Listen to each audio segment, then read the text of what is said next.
Now Radio, brought to you by Supernatural Live Radio.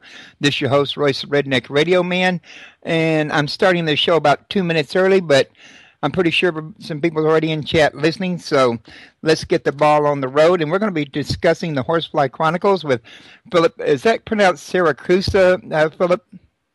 Siracusa. Yeah, You're close. Siracusa. And Yeah. Carissa Fleck. And I had to stop and think about your name for a minute because I was typing while I was saying it, so I apologize for that, Carissa. And we're going to be discussing his book, Horsefly Chronicles. So I guess, Philip, since you're the author of the book, we can get a start in with you. Why don't you introduce yourself and tell everybody exactly what brought you about writing this book?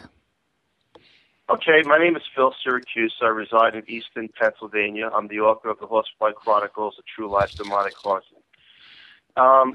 For those that don't believe in heaven and hell, I will tell you firsthand that heaven and hell do exist. These are real places.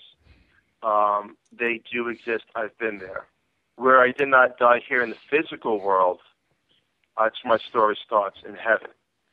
Now, ghosts and demons, I'm 47 years old, and I could tell the listeners out there that, for one, I wish that hauntings or demonic hauntings that I'm going through were not real, and but they are, and I try to, I'm also a skeptic, and I try to put a question mark for validated answers of what I'm dealing with, and, throughout the years I've had different paranormal teams come into my life and investigate with audio, video, EVPs, to see if this was real. And I still wasn't convinced, and I wanted other paranormal teams to also back that up in the evidence. Now, I've had about 4 paranormal teams, 5 psychics, 3 mediums. I went through a lot of different people to validate what I'm dealing with. Because, quite frankly, I wish that in return, they would have said, you know what, there's no ghosts or demons that you're dealing with, and it's a hallucination or it's just dark shadows by lights. But that wasn't the case. The case was actually that they picked up all the evidence and then validated that it wasn't a regular haunting I'm dealing with, it was demonic. So my entire life, I've been dealing with different entities coming and going. And in heaven and hell, there's no time. Time does not cease to exist. Here in the physical world, when we make it up, a spirit or dark energy can come into our life whenever it wants to. And it could wreak havoc on us. Or, there are good spirits and loved ones that cross over, but those are few and far between that are able to come here into the physical world and talk to us. The demonic ones and the malevolent spirits, they come at free will of themselves. I talked about a portal and a tunnel of light. That also does exist. I'm not a man at this age. I don't go to church, but if you ask me, do I believe in God and do I have faith, the answer is yes. If you ask me, Philip Siracusa, did you see the Satan or the devil himself? I did. Do demons have horns and walk around? No, they don't. That's not what demons are about here in the physical world. A demon, the first thing that would happen is you see dark shadows. After the dark shadows, you may get a scent of sulfur, that smell. After that, you feel negative energy within the air. From feeling that negative energy, there would be friction in a home, either a family fight or argument, and then bad things would start to happen. So these entities that are around and why people have exorcisms, because they can attach themselves to you. Dark energies they're surrounded next to your aura, which is an electrical field that surrounds our physical bodies. So when they want to, if you're a lighthouse, like I'm a lighthouse, unfortunately, they can come when they want to and haunt people and myself. And, the Horsefly Chronicles, what makes this so different is that after I put all the question marks, if this was a real haunting, and talking to people in different states, they were also affected by this haunting, this particular haunting. And the cases where they were circled by a horsefly, or they had the dark shadows, or the bad smell of sulfur. So these hauntings, these demons, like we would tell a friend, something, one ghost or demon tells another one, let's haunt this person. So in our realm, in the physical world, these dark entities, which are energies, do exist here. So I'm going to pause it there and then see if you have any questions before I continue. Well, I was just listening to you there. One of the things that crossed my mind, because my father was a preacher and I was a Sunday school teacher up to a point in time.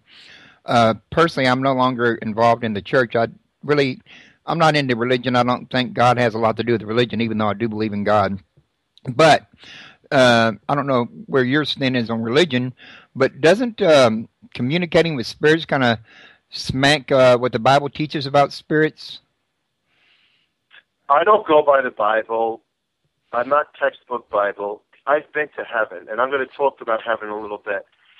A lot of the stuff that's written, quite frankly, my personal opinion, I will not disrespect anybody's religion or beliefs, but my opinion is that, you don't have to necessarily go to church to believe in God. You don't have to go to church to have faith. There's a karmic view that each one of us as human beings put out there. The universal law, what we put out into the physical world or towards people comes back to us. That's true. That's very true. Each one of us that are born here in the physical world, it's like you're born with a full glass of water. Each and every person. Every negative thing that we do, that glass of water slowly gets emptied.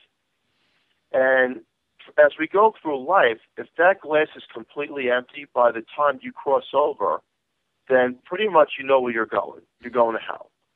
So the best measure is to do the best that we can do, because being here in the physical world is nothing more than a learning experience, and for us to love and also help other people. And that's how we're measured here. Now, as far as you not going to church or whatever, you don't have to do that. As long as you have faith and prayers and you're a good person, that's great. Now, the flip side of that is the unfortunate part, why people have deliverances and exorcisms. I really didn't believe in any of that stuff up until I, for one, was haunted and bad things started happening to me. When a dark energy knows that you're a lighthouse, it can be attracted to you, it can actually possess you, to the sense where you don't even know you're possessed anymore, and you just see darkness. You don't even see the light anymore. That energy can affect other people that are around you, because now you're throwing out that negative energy, and it just transpires into other people as well, and it affects their lives. So, it's a very fine line between good and evil, and the devil himself knows that. And one of the things when I was in hell is that Satan himself knows our fears. He knows what we're afraid of. So a demon does not have to show themselves with horns and walk around with a pick and whatnot. That's not how it works. Your fears could be looking at the most disembodied people that would scare you, or disfigured people, or looking at insects that you would just run away from, but he would magnify these fears so that you'd be tortured. And that's how I got involved with these paranormal teams, and that's how actually Carissa Fleck got involved, because I wanted evidence, and a lot of people would not come near this case after bad things started happening. They were like, we don't do demonic cases. After speaking to the paranormal team, which was Easton Paranormal Society and Carissa, and her case of what she was going through, I asked her, to document this and stay with me and my family for 4 months and bring all your equipment, because I want to see what's happening here in the home. So from that point, I'll pause it right there, and then I'm going to let her speak as well. Do you have any questions, Royce? Well, yeah, I was just going to say that you say you've been taping all of this, so you've got a whole entire bank of evidence, right? Oh, yes. Okay. Yes, unfortunately. Not fortunately, but unfortunately. Well, I don't want to go too far with that line yet, because Carissa hadn't had a chance to speak. So, Carissa, yes. why don't you kind of introduce yourself and kind of tell us about your involvement in this a little bit.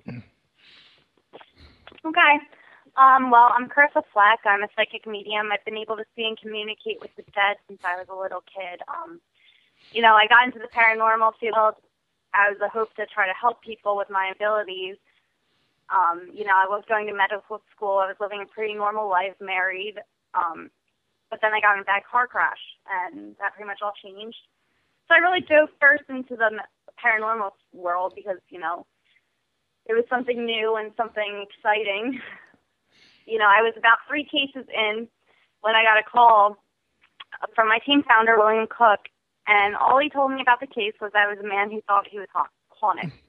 I didn't know any other details about it. I didn't think much of it at the time, to be honest with you. We got a lot of cases at that time, so it was nothing too new.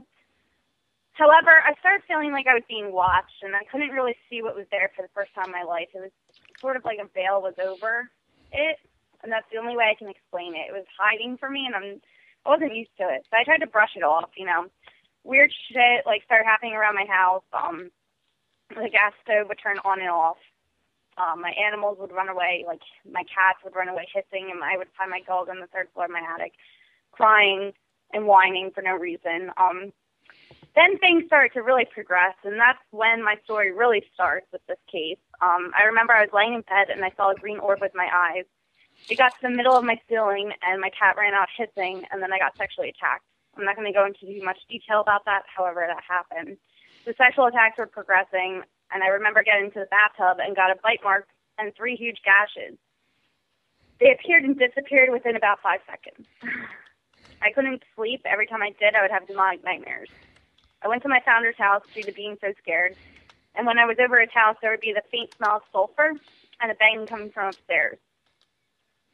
On the night before Phil's case, I was laying in bed at 3 a.m. with my husband at the time. We heard a chirping coming from the windows, and we both saw a big black bird with red eyes. He was a skeptic at the time, and that totally changed his opinion about everything.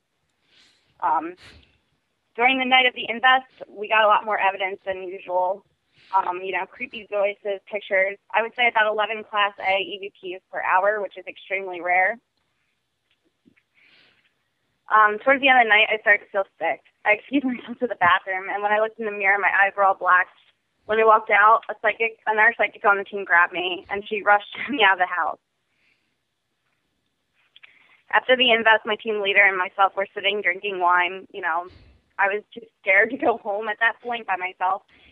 And when we were there was a loud knock, banging sound at the door. So the inside of hell, is that what you're asking me, what it looks like? Right. Okay. The inside of hell looks like a volcano with over 100 different levels.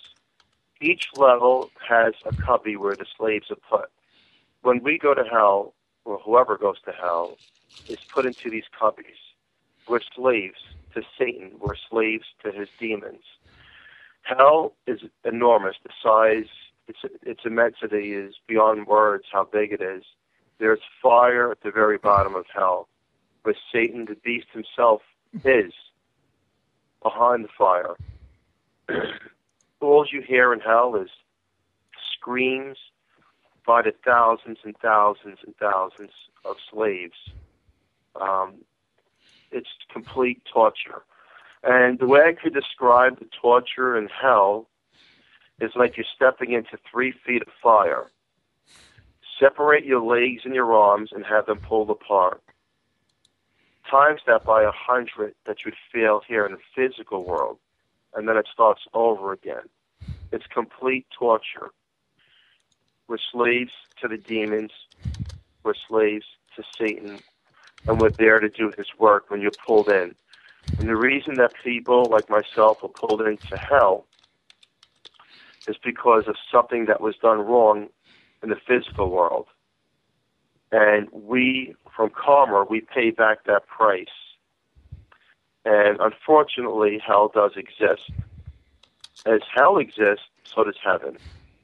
Heaven is the complete opposite. But I want to stop it there because I know Carissa was talking, and then if you want to know what heaven looks like, I could describe that as well. Okay. So, Carissa, where were we at when we got disconnected? I think we were talking about when I moved in for 4 months with the family. Yeah, that's right. I remember now. So let's go ahead and take up with that one. Okay. Well, I eventually became close friends with the whole Siracusa family. I noticed that they were having a hard time, number one, validating the story, number two, finding someone that wanted to help them. So I moved in to, first off, to document everything that was going on and investigate the house pretty much, to let the paranormal community know that this was a real demonic haunting, which I knew because of my experiences before even stepping foot into the house. I noticed I would wake up covered in bruises and bite marks all the time, every time I lived there. You want to talk about vivid nightmares? I had them pretty much every night. I would wake up screaming. I felt like I had a big bullseye target on my back because I feel like the entities of the house knew that I was there to try to help the family.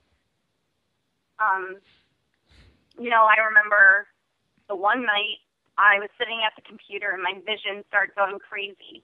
It was like shaking back and forth, nothing like I've ever experienced before. And I had to go outside because I felt like I was going to be sick. Phil and Julia actually followed me out. Julia, Phil's wife. They followed me outside because they were worried about me. I pretty much just got up from the computer and ran out on the deck where I started throwing up. It was at that point that I was taken over. This was the first time in my life that I've been fully taken over, and I don't remember much of it, to be honest with you. So you were possessed for a time there? Yeah, I don't want to call it possession because I'm not possessed right now, but, they used my body as a vessel pretty much.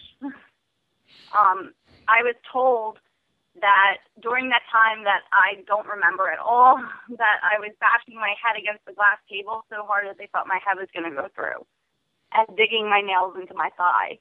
I was also speaking in double tone voices and growling, and my eyes were all black.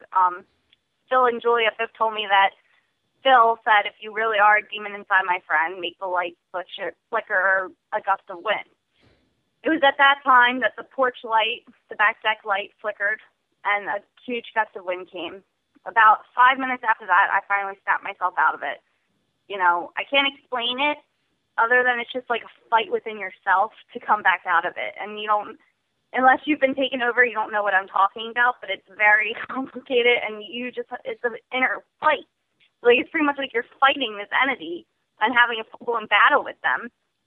So basically, you're not aware of anything you're doing while this is going on. However, you are aware that you need to come out of it at some point. See, you're aware to a point of what's going on, but I feel like in my case, the entity was pretty much trying to block it out, so I didn't fight it. However, something's wrong. It's almost like you're in a dream, but you have sleep paralysis. Does that make sense? Yeah, I think I've had that a few times. Yeah, so it's like that, and something's wrong, but you can't move. Like, you can't fight it. And did I personally know what the entity was doing to my body or what I was saying? No. At that point, I had no clue. I was in fight mode. You either go in flight or fight mode, and I was in full fight mode trying to break through. I finally came out of it, and when I came out of it, I wiped my head on my forehead only to find that my head was pouring blood from slamming against the glass table. And I looked down at my thighs, and, I was bleeding there, too. And I asked them what happened, and they just said, you don't want to know. We'll tell you at a later date. Just go to bed. And they didn't tell me right away because they didn't want to freak me out. It wasn't always that extreme, though. There were some nights where you would just hear footsteps. Now, I slept in the basement for some time, which has been called a portal to hell by many psychics and mediums. And, I feel very oppressed down here as well. But I would sleep down in the room to further document it and see if it really was a portal. And I remember laying in bed and hearing footsteps go up and down the stairs late at night and pace through on the door that I was. Like, there was a door, and that's where they said the portal was. And I would hear the footsteps walking past it and up and down the stairs in, a motion. Like, it's the only way I can explain it is like a ghost with OCD. It keeps repeating the same patterns. And that may sound silly, but it gets really annoying when it's 3 a.m. at night and you're just hearing, walking, going up and down the stairs or against the doorway. I remember cabinets would just fly open and slam shut. Same with doors. I remember the one time I was walking downstairs and I heard a female's voice in my ear say, "Get out now."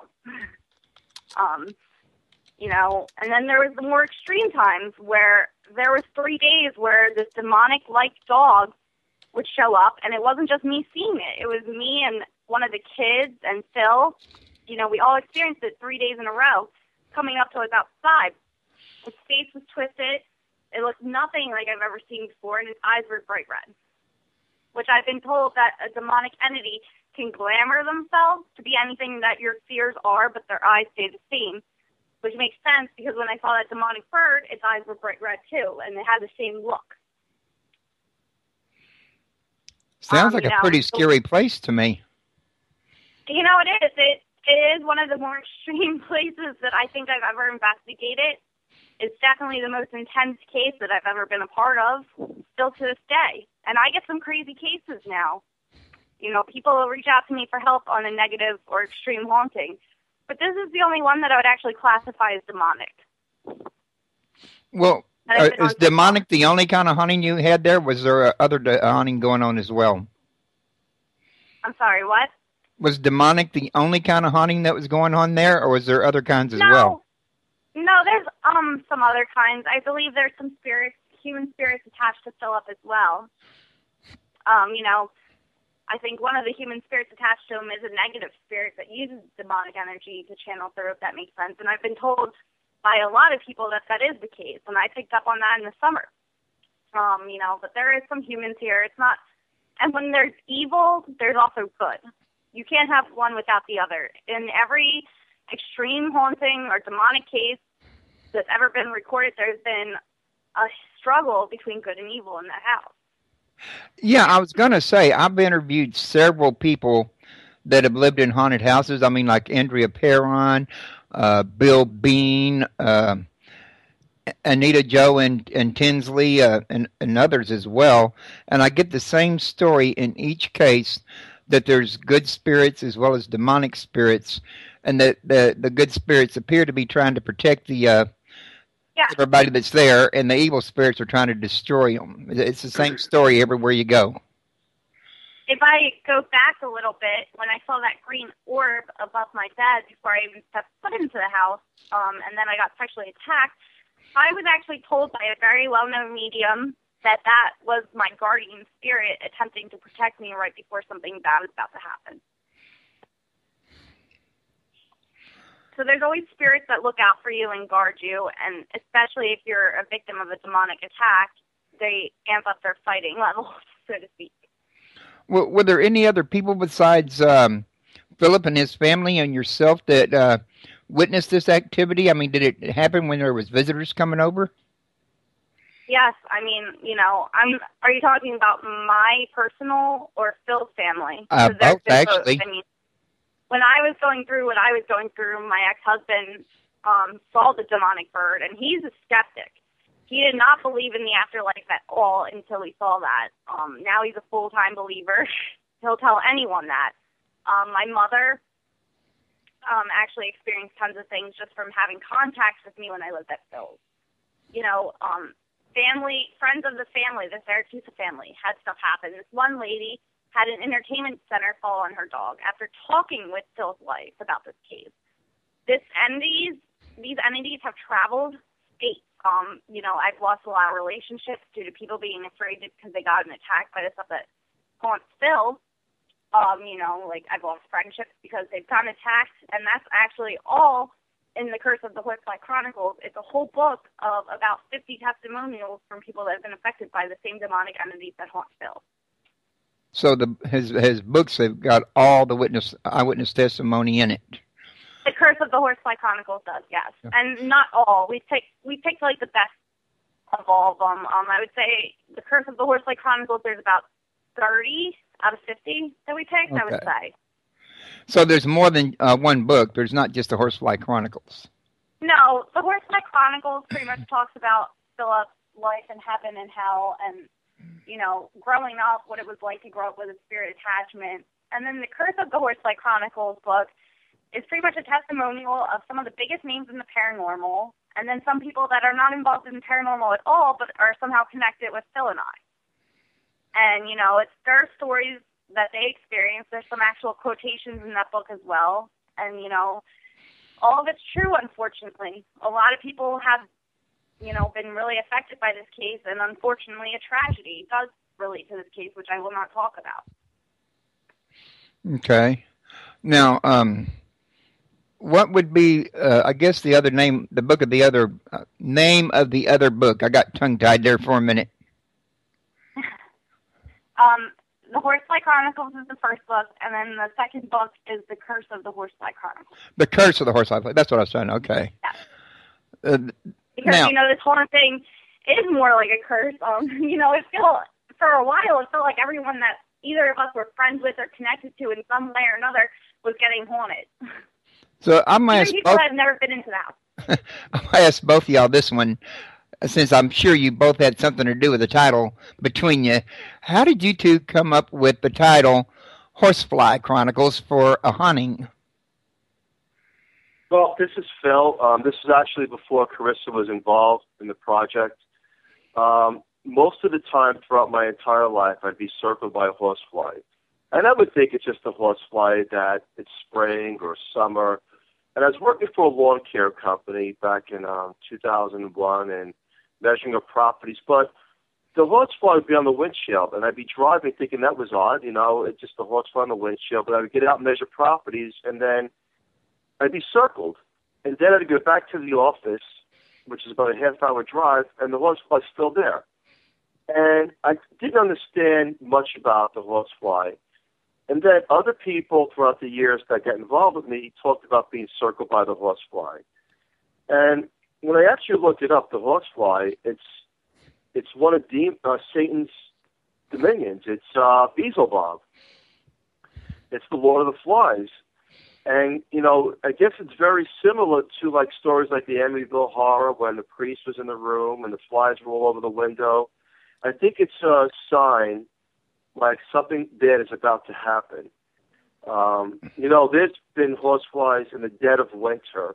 And, you know, you think you're crazy when you hear these stories and even tell people. But there was, back a year ago, I don't know if you remember that lady out in, I think it was Indianapolis, the colored family, where she said that the kid was possessed and they got child services involved and the priest and the cops came to the house. But she said the first thing that was there in the dead winter, there was a knock on the door.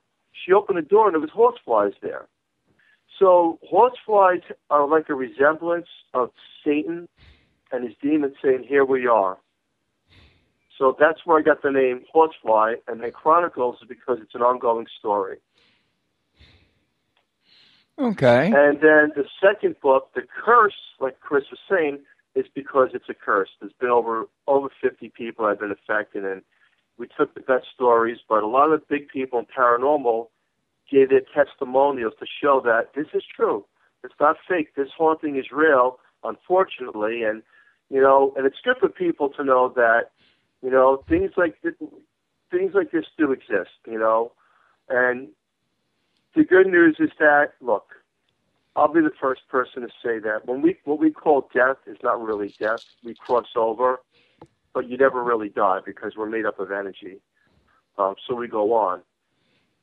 That's the good news. The bad news is that dark energies can also interfere with us in the physical world and cause really bad things to happen, like possession.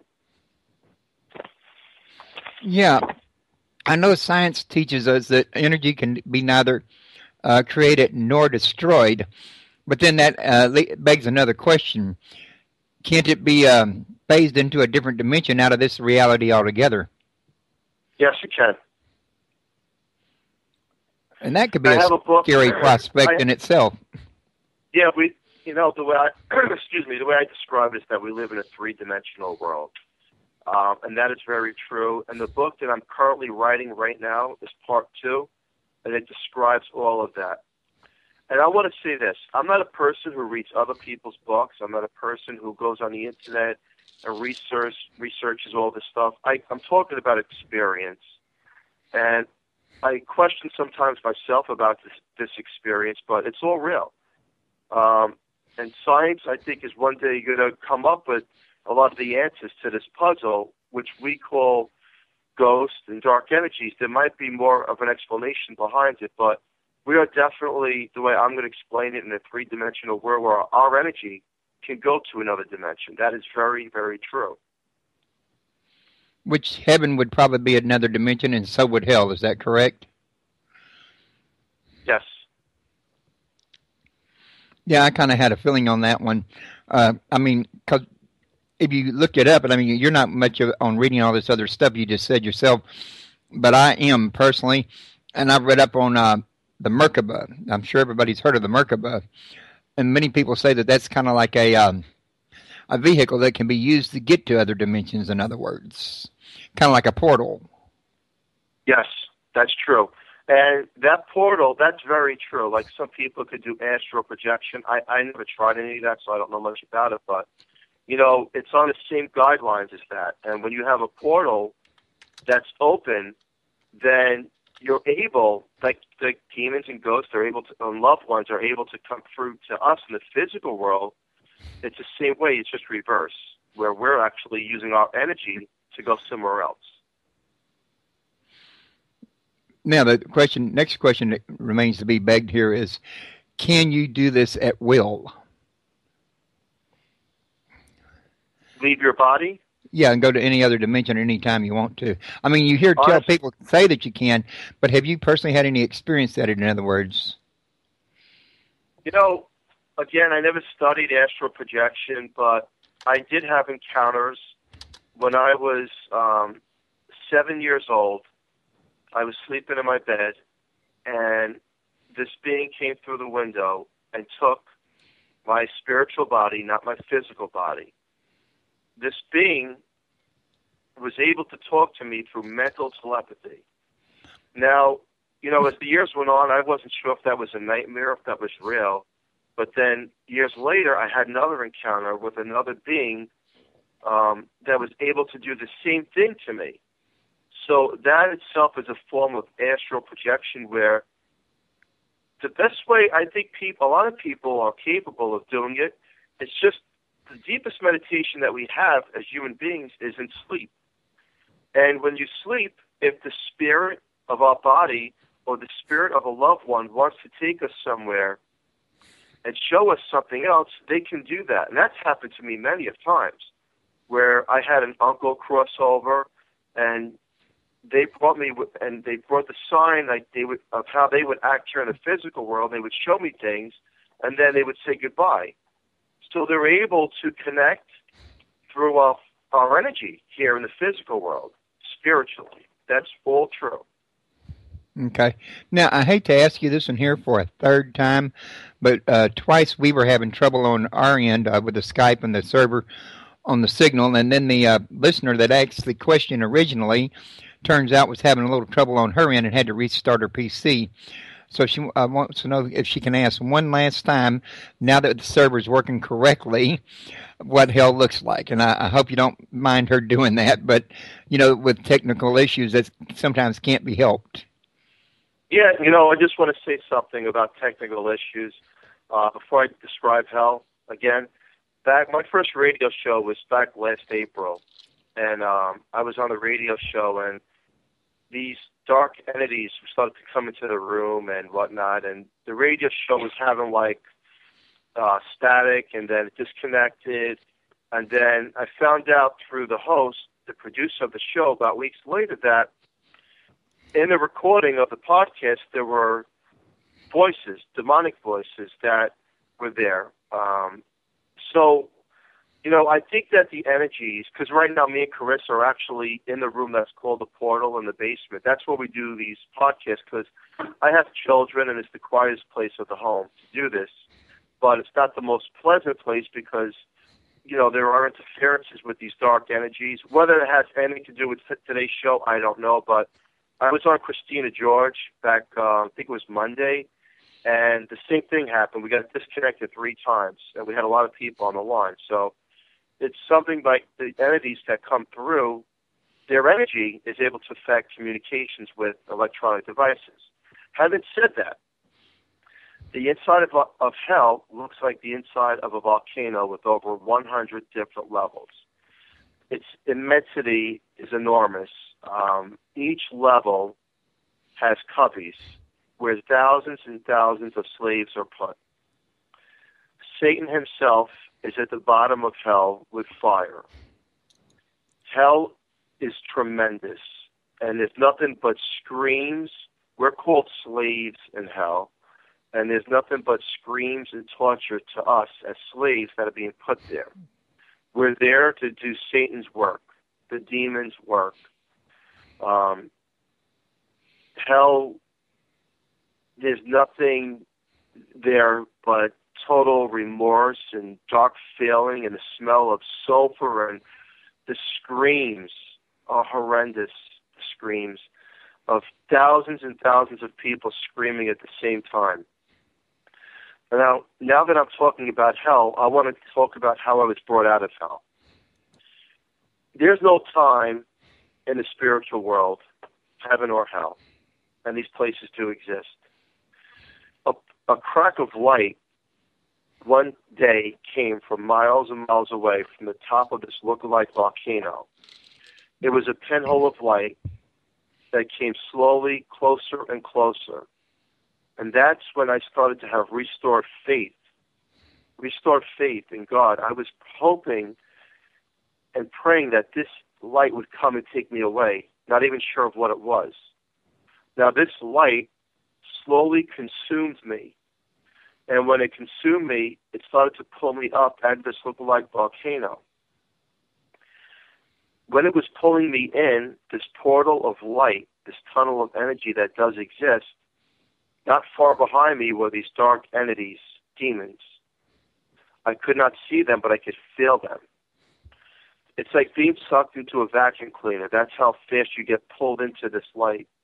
You take back all the love, all the peace and harmony, and all the feeling of will and God and humanity, and you leave back all that hatred and pain, hurt and sorrow is gone.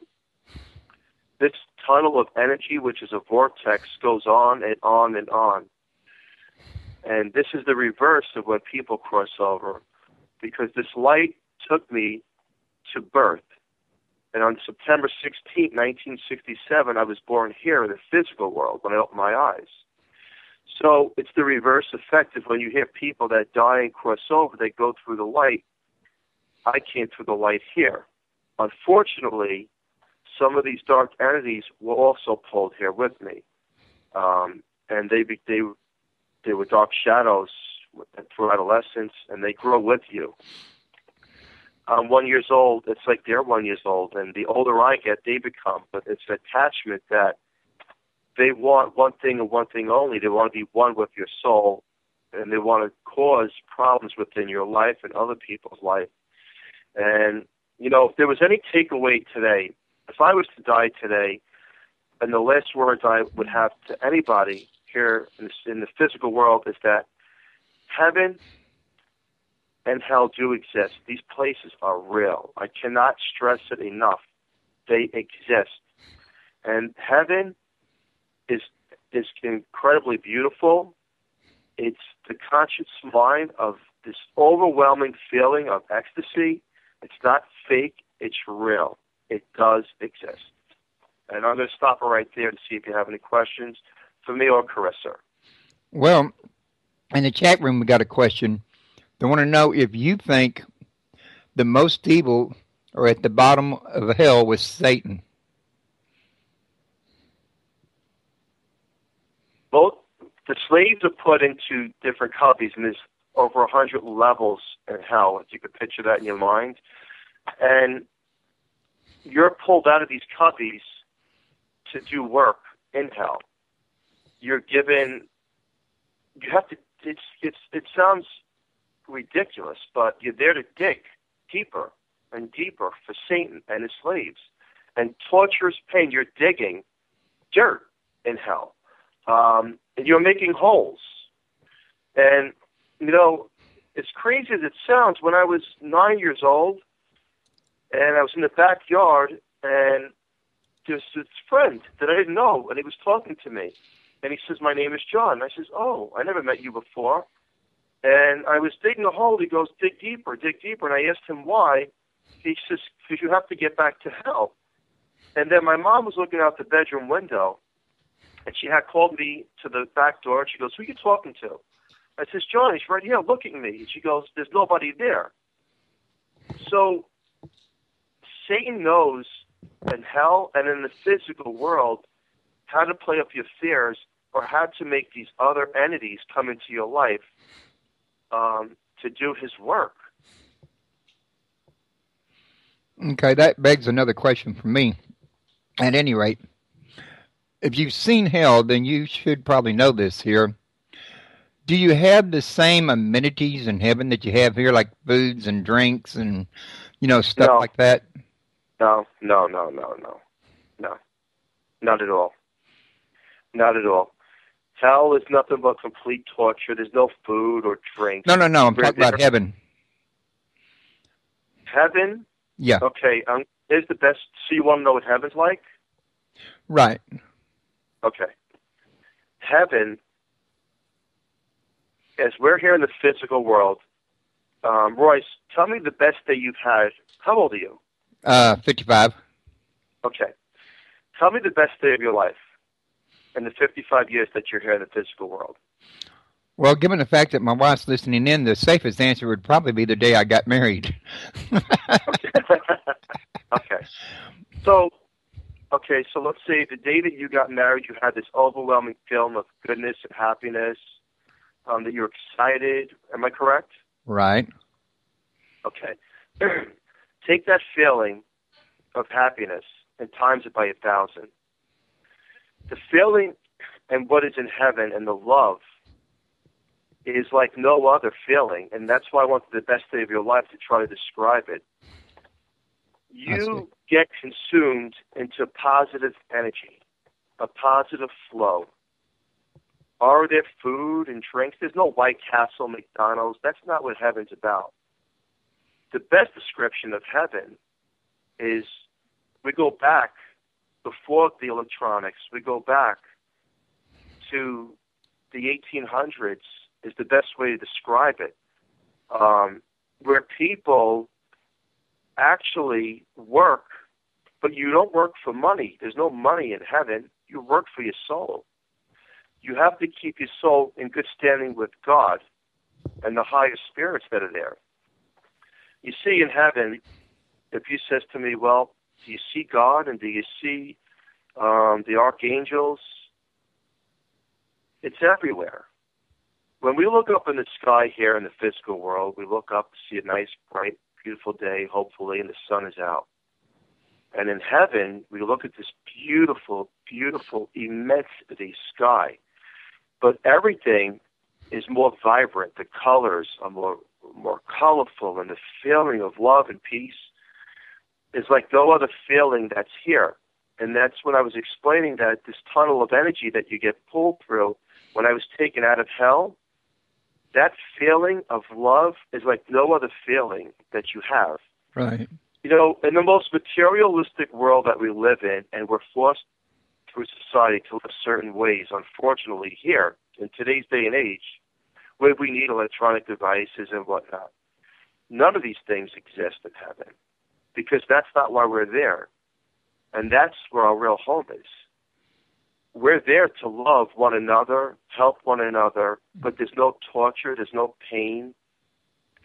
It's an overwhelming feeling of one word and one word only, and that's called the purity of love. That's what it is. It sounds to me like, though, that both heaven and hell share one common feature, and that is humanity's there as more or less a slave race. I mean, sure, hell has torture and heaven does not, but you're still slaving for God or Satan, one or the other, depending on which one you're in. Am I misunderstanding that? Yes, you are, because in heaven you're not slaving. You work for your soul to keep your soul in good standing with God. Today, if you went to work, you went to work to make money to pay your bills. In heaven, it doesn't work like that. In heaven, you work for God, for your soul, so that your soul could be in good standing with God. So it's not slavery. No, not at all. It's complete love. It's the honor of being in heaven. And, you know, where we have a physical life here in our flesh, you know, we're just, we exist, but our body is nothing more than a shell that's here in the physical world. And as I explained earlier, that when you cross over, the energy, which cannot be created nor destroyed, it goes on.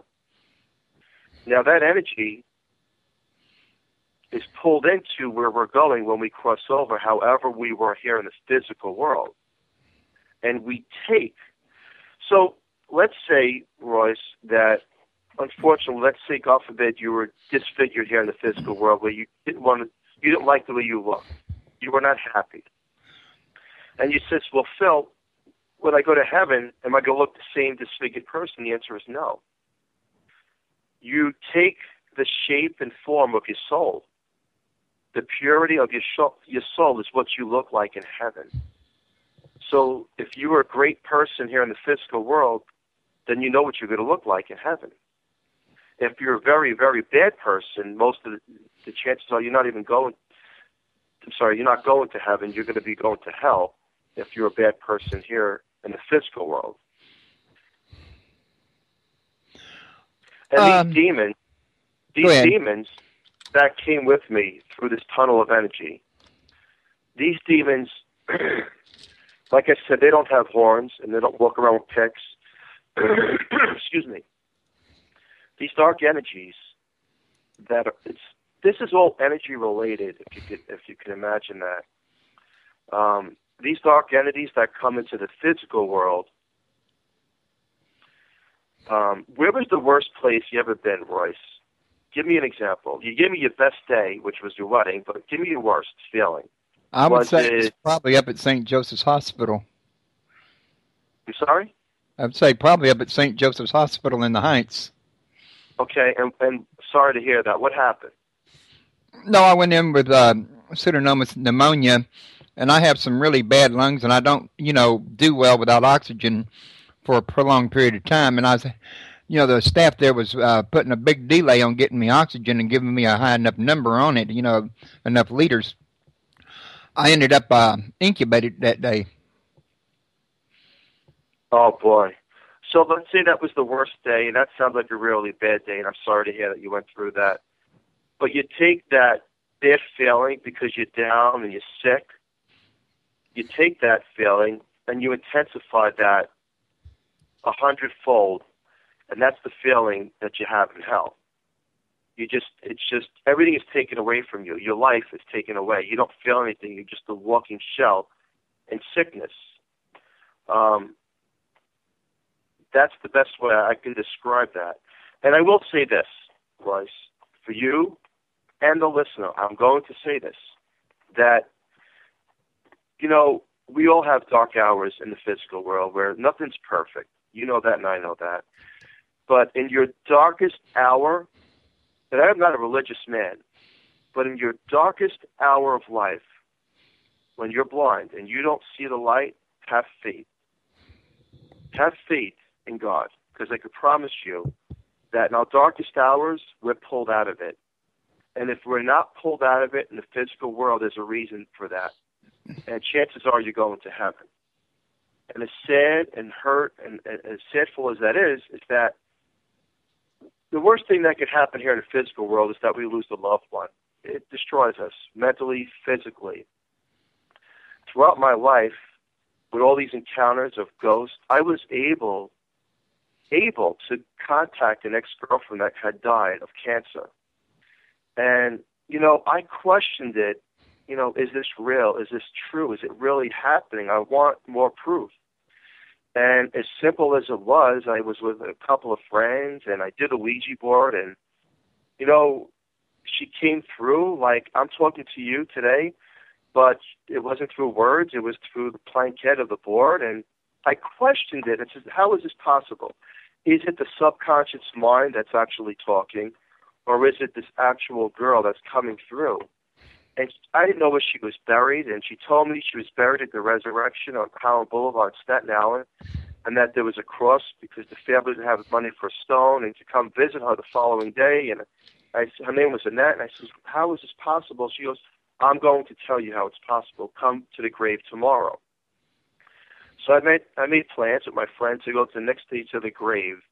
It was very hard to find because the cemetery is very big, but the wind guided us.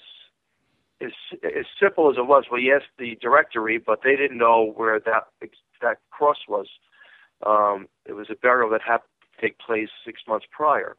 But we found it 15 minutes later, and I knelt down in front of the cross on the grave, and the wind came from the opposite direction. And when that wind came, I felt this feeling again of, this is you. I felt her through the wind. And when I went back on the Ouija board the next night to talk to her, she explained to me that dying is no more than walking out of the physical body, which is the shell. She, unfortunately, did not make it to heaven or hell. She's an earthbound spirit. She chose to be earthbound because she wants to watch over her daughter that's here in the physical world. And I says, Annette, I have so many questions that I need answers to. Right. And the way she described it was like, Phil, look, it's where we walk out of our body, but it's still the same physical appearance, but you can't see us. It has to do with a certain alignment of the stars. And I asked her, what does that mean? The stars and the moon have a lot to do with the astrological signs of Virgo or whatever sign that we are.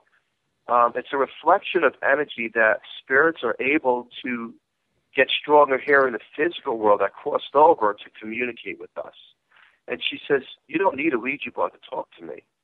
You could talk out loud and I will hear you. She goes, that's how this works. And I chose to be an earthbound spirit here. And I blindfolded my friend on the Ouija board that following night because I didn't believe that this was true. I really had a hard time understanding this. I blindfolded him. I moved away from the Ouija board. I sat on the other side of the room, and I said, Annette, now talk. Let's see if this is still real. My friend was in this automatic stage where he was taking over, and she spoke to me like she had this conversation going on that I knew it was her because only she would know the answers to. And that showed me something. It showed me that when we cross over, it's scary. I still fear death. Of course I do. No one wants to die. But she enlightened me that it's nothing more than walking out of a body. That's all it is. Like a turtle leaving its shell or a snake leaving its skin. It's the same process. The energy goes to other places. So that, till today, gives me the chills. But I will say that it's amazing how spirits and loved ones can also come here and talk to us. Did you ever have an encounter, Roy, where someone that you loved, that you really missed, crossed over with like a parent or a grandparent, and maybe they gave you a sign here in the physical world? Nothing really quite comes to mind, no. It's a common thing when loved ones come over that want to communicate with us, that cross over. But on the same topic of this demonic haunting, dark energies also come through. And they come to interfere in our lives. And they put up a block towards which path you were going down and what they could actually do. But like Carissa was saying earlier, that there's a couple of tragedies, unfortunately, that are tied to the Horsefly Chronicles. You know, I will say this, that demons in their darkest hour can affect us. There's no joke. There's no coincidence anymore. It becomes fact. And not everybody's going to believe in ghosts or demons, and not everyone believes in God or heaven. It's okay. It's okay because, as I explained earlier in the show, it's a learning process that we go through here in the physical world. An old soul, like myself, has been around many, many of times, to describe what I know best here to other people at my encounters. And then I find other people that have had encounters to see if they're on the same page of things that have happened to them. And it's a learning process. But I don't want Carissa to talk because she's like looking at me like it's, the clock is ticking. So with that, I hope I answered some of your questions, but I want her to finish up as well. Right, but before we move on to her, got one question for you come from the chat while you were talking. They want to know, and this sounds like a very strange question to me, but I'm going to ask it anyway. If you're blind. I'm sorry, if what? If you're blind. I got no clue why they asked that. I really don't, but maybe they know something I don't. What's the question? If you're blind. They want to know if you're blind or can you see? I'm not sure how to answer that question, Royce. I need more. You have to ask him in the chat room. Yes, he has eyesight. You can see. Of course I could see. I'm not. Oh, you mean am I blind in the physical world? Right. Oh, you thought I meant in the spiritual world. No, what she's talking about, as far as I know, in the physical world, do you have eyesight? Yes.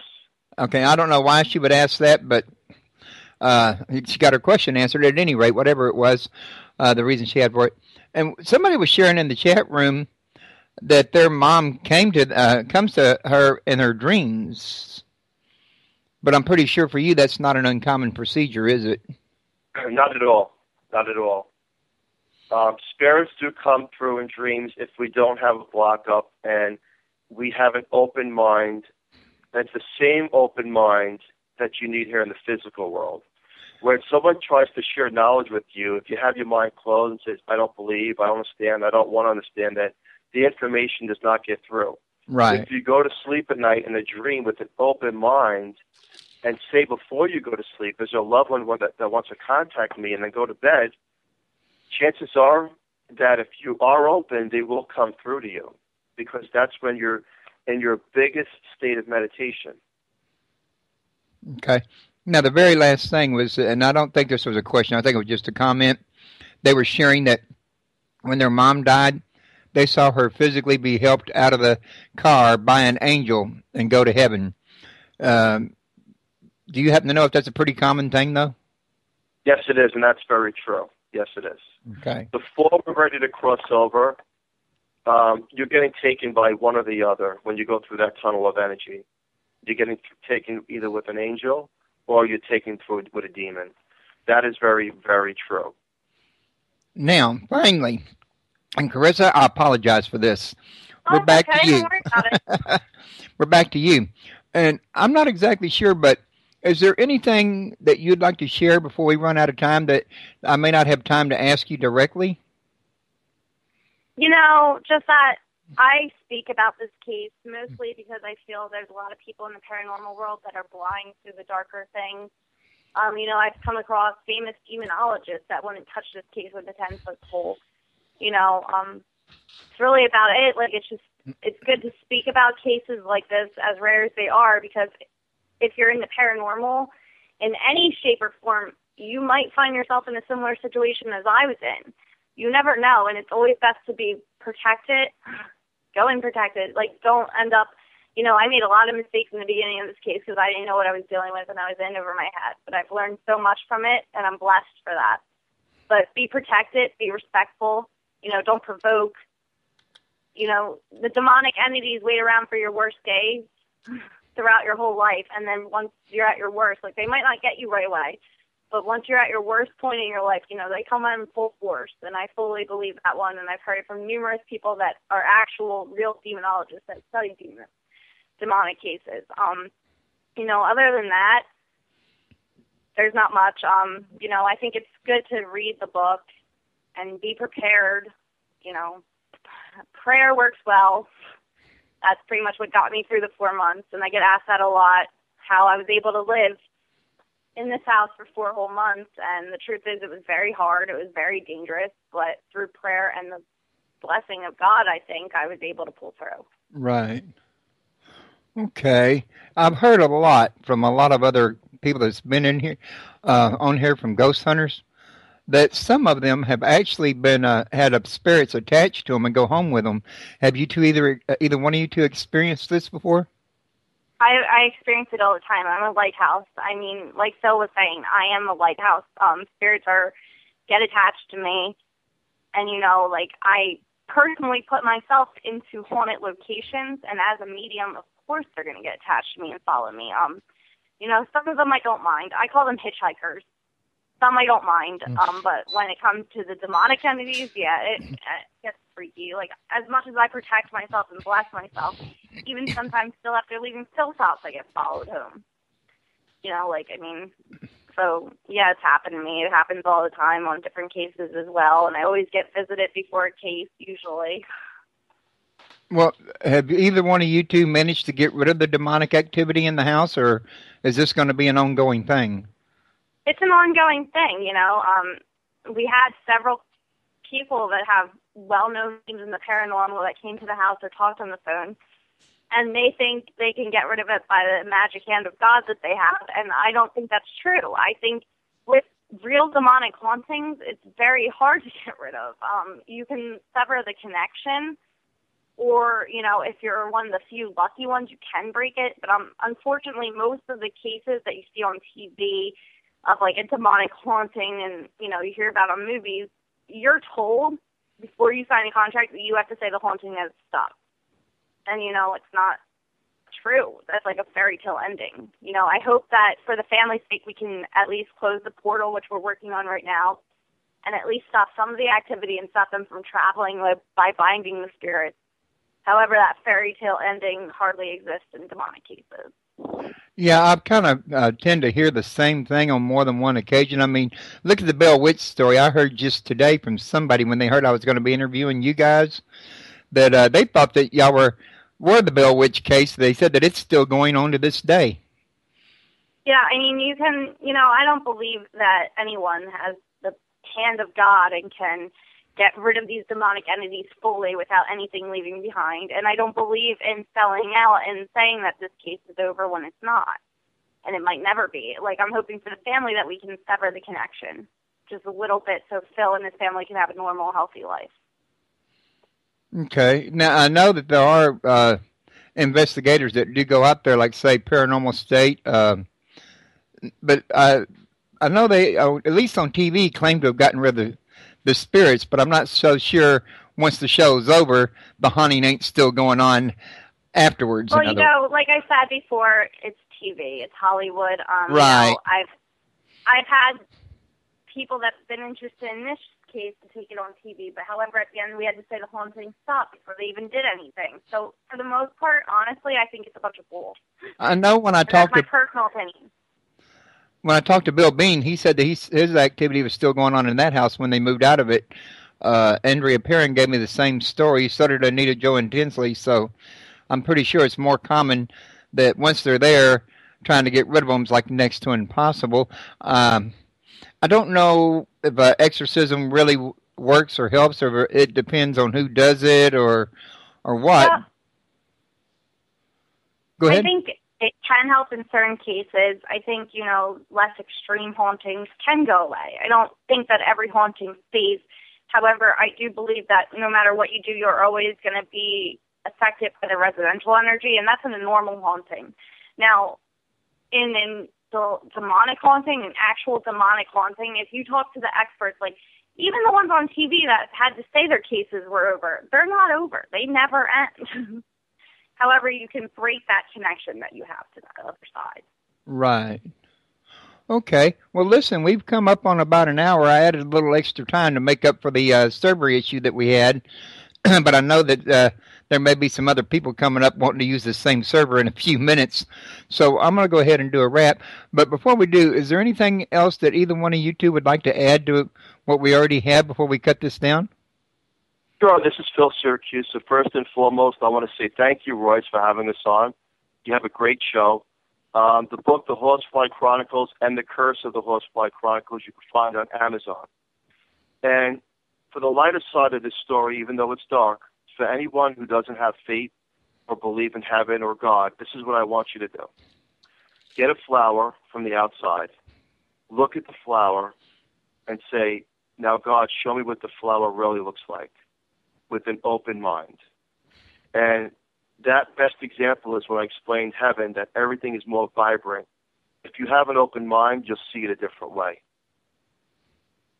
You want to have an open enough mind to learn, but not so open that everything falls out. Yep, you have to stay grounded at the same time. I know I've heard a lot of people that have said that, especially when it comes to ghost hauntings and demonic hauntings. That saying seems to get around a whole lot. Well, folks, stay grounded or you'll lose your ground. I want to thank y'all for coming on to my show, and I really doubly appreciate you two because of the fact that when y'all came in the last time, we didn't get to conduct the show because of server issues, and I'll be doggone if it didn't happen to y'all again today. Only this time we was able to complete it. So I really kind of doubly appreciate y'all because y'all been putting up with technical issues with me. Oh, it's okay. Don't worry about it. You know, like Phil said, we're used to it. There seems to be technical issues every time we do a show. Hey, Roy, is this a podcast? Yes, sir, it is. I'll probably edit out the server issue parts and try to combine it all together into one podcast, which will hopefully it won't be so noticed on the podcast, at least not as bad, and it'll be uploaded over at YouTube. Okay, sounds great. Great, thank you, Royce. All right, thank you guys. I really appreciate it. And the door's open for y'all to come back in the future if you like. Sure, great. Sure, sounds good. Okay, no, y'all have a good day. You too. Bye. Bye-bye.